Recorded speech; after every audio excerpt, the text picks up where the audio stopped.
As the fashion industry is growing, so is our demand for materials. A prime example of these such materials is cotton. Cotton goes through a long and arduous process in order for it to transform from a plant into a material that can be worn. Making a material from scratch, you first need the fibers from the material to be collected, whether it be wool, synthetic material, or in this case, cotton. Making new materials like cotton into clothes is a very intensive process, as it takes over 5,000 gallons of water to produce just a t-shirt and jeans. First, the cotton must be grown, a process which can take up to 180 days. During this process, a lot of labor, chemicals, and land must be utilized. Cotton alone uses 10% of the world's agricultural chemicals and 25% of all insecticides. The materials are shipped to factories where they are carefully spun into strands, which are then woven quickly by machines into textiles. These textiles are then treated with chemicals, bleaches, and dyes. Then they are shipped to other factories to be sewn into clothing as we know it. Two of the richest people in the world, Oscar Perez Marcote and Stefan Persson, are fashion company owners. What do they have in common? They are both fast fashion producers. This means their clothing companies produce clothing at a fast rate and restock their inventory constantly. In today's world, most companies are entirely focused on profit and money, with little to no regard for the quality of their product. Designs go straight from the drawing board into production within a couple of weeks. Zara, the pioneer of fast fashion, restocks their stores with new styles twice a week instead of twice a season. We are living in a society where the idea and the goal is to make numbers and more, and consumers and customers, they're always interested in something new, better prices, better qualities, and they are constantly in need of bringing something new to attract more customers, and the competition is really high. There are other stores that are less expensive, but the quality isn't as good because they're just really looking to mass produce and maximize their profits and just sell as many as they can. And if they don't get sold for a few weeks, they just get thrown out. They say this is to keep up with the changing market, but this haste to make quick and cheap clothes comes at a dire price. The amount of clothes that people are buying has been increasing over recent years due to the influence of fast fashion companies such as H&M, Forever 21, Gap, and Zara. A recent survey shows the alarming rate at which people report buying clothes, with over 80% of people buying new clothes every 3 months or more. I buy new clothes probably every couple months. Maybe once every 2 weeks, it really depends. 1 month? Maybe once a month. I either donate them, I usually just donate them. I donate them if they're good enough to be donated. I either give them to Goodwill or I throw them away. But where does all this clothing go? Unfortunately, greed is a prevailing human problem. People know what is better, but if it hinders or impacts their profits, they will not change. The fashion industry is no different, and in some ways, worse, because some people tend to want a certain look no matter what the cost. Fast fashion is the result of everything going digital, which has its pluses, but it also means many products will be made in haste. When fashion goes into production too fast, some issues can be missed or miscalculated, meaning a large lot may not be sellable. Anytime something is made in haste, the margin for errors and mistakes are increased. When mistakes cannot be corrected, they can end up in landfills. The most harmful aspect of fast fashion is that once the consumer has moved on to a new fashion trend, or when the cheaply manufactured clothes come apart, a very high number of this clothing ends up in landfills. Everyone is thrilled to get a bargain. However, nobody seems to think about where all this disposable fashion ends up.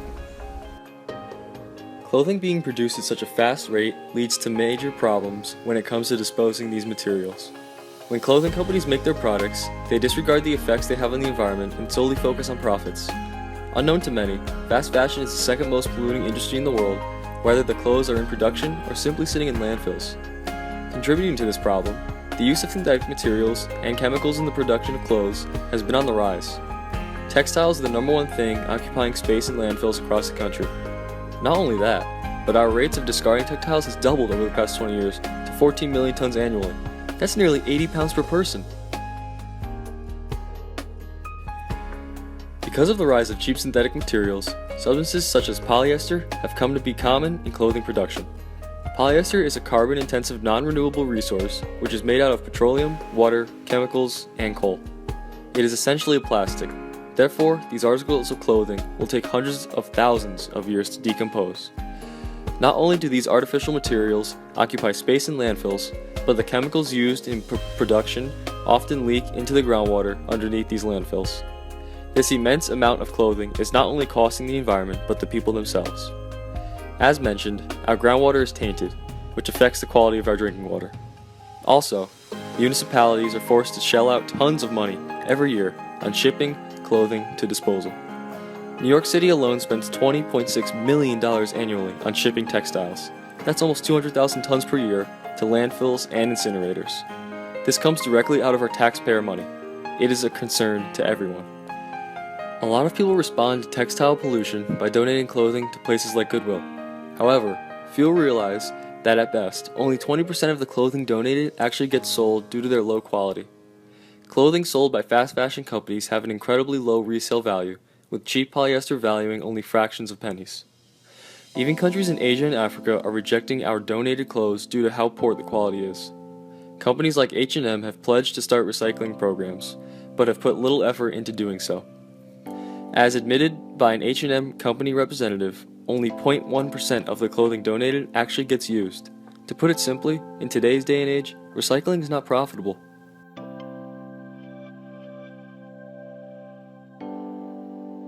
Given the very low prices of the materials today and the cutthroat competition for even lowering the prices even further, it certainly does not make economic sense to use recycled materials, although it might be needed from an environmental point of view perspective. But in terms of dollars and cents, there is no incentive to do that. Our solution to the fast fashion epidemic addresses the fact that recycling is not profitable and works to change it so that recycling can yield a profit for businesses. In order to do this, we plan for a series of taxes to be placed on the production and purchase of synthetic materials used in clothing production. This will make it more expensive for businesses to use non-renewable and harmful chemicals in the production process. Along with these taxes, it would be even more beneficial to place subsidies on companies who use recycled materials in their clothing. This combination would not only dissuade companies from producing using synthetic materials, but would incite those companies to switch over to more environmentally friendly options such as recycled materials. Cities such as San Francisco have had success with their clothing recycling programs as they fight to reach their goal of zero waste in 2020. With the help of a system of taxes and subsidies, we can make recycling profitable for businesses, which is a massive step in the right direction. The United States Environmental Protection Agency has been quoted saying that the institution of a nationwide clothing recycling program will be equivalent to taking 7.3 million cars and their carbon dioxide off of the road. Most of the general public isn't aware that not all collected clothing is destined for developing countries. As government subsidy is lacking in the textiles recycling industry and the careful grading process requires skilled but expensive production work, the grading and exporting of goods is a commercial business.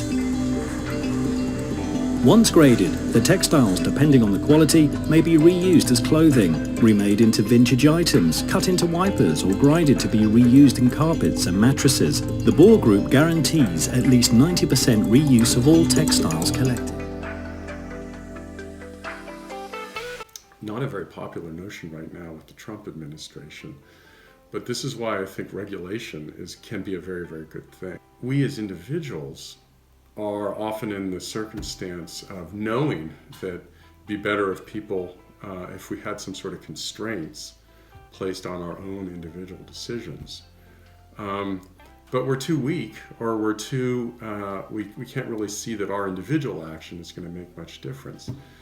And that's why I think we need to put a constraint on ourselves. I think we need a collective solution in many cases, and that means society in the form of a government, a local government, federal government, perhaps in the case of climate change, some sort of international association or agreement, coming in and putting constraints on us as individuals. We're in the paradoxical situation, I think, of needing to get someone to force us to do the things that we think we should do.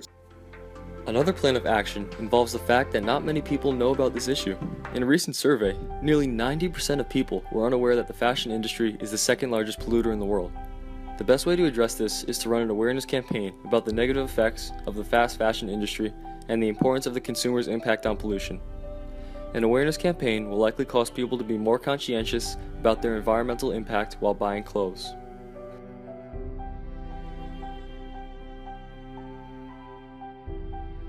I'm definitely more likely to change my clothes buying habits. I think that thrifting is a good choice for a lot of people because it's inexpensive, but all of this clothing has been worn and worn again, and you can continue to thrift it afterwards. You can donate your clothing to consignment shops, you can donate to Goodwill, and then other people are going to be benefiting from that.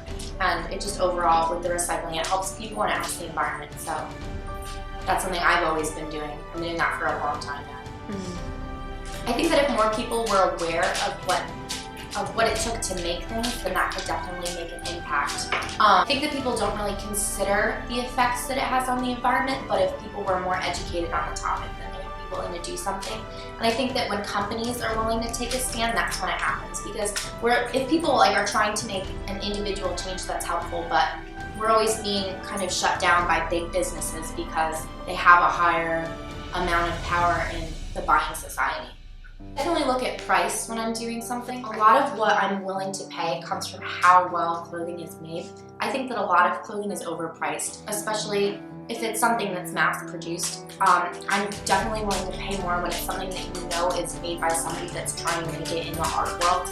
But I would definitely be willing to pay more for the recycled clothing because I'm constantly thinking about that. And I think that if other people just have that in the back of their head all the time and are able to bring it to the front, then you're more willing to make those kinds of choices. Because we're the only ones that we're harming, and without a healthy planet, there's no reason to be doing anything at all. But it's very easy to make small changes, and it's definitely rewarding. The power to end the harmful effects of the fashion industry rests in the hands of both the government and the consumers. Be a part of the solution, not the problem.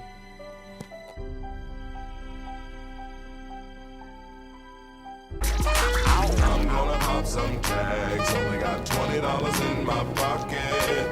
I'm hunting, looking for a come up. This is fucking awesome. Now, walk into the club like, what up? I got a big pack. I'm just pumped. I bought some shit from a thrift shop. Ice on the fringe is so damn frosty. The people like, damn, that's a cold ass honky. Rolling in hella deep, headed to the mezzanine. Dressed in all pink, set my gator shoes. Those are green, draped in a leopard mink. Girl standing next to me. Probably should have washed this. Smells like R. Kelly sheets. But shit, it was 99 cents. I get copping it, washing it. About to go and get some compliments. Passing up on those moccasins. Someone else has been walking in by me and grungy fucking man. I am stunting and flossing and saving my money. And I'm hella happy that's a bargain, bitch. I'ma take your grandpa style. I'ma take your grandpa style. No, for real. Ask your grandpa, can I have his hand-me-down? Velour jumpsuit and some house slippers. Dookie brown leather jacket that I found. Dig it. They had a broken keyboard. I bought a broken keyboard. I bought a ski blanket. Then I bought a kneeboard. Hello, my ace man, my mellow. John Wayne ain't got nothing on my fringe game, hell no. I could take some pro wings, make them cool, sell those. The sneakerheads will be like, he got the Velcro. I'm gonna pop some tags, only got $20 in my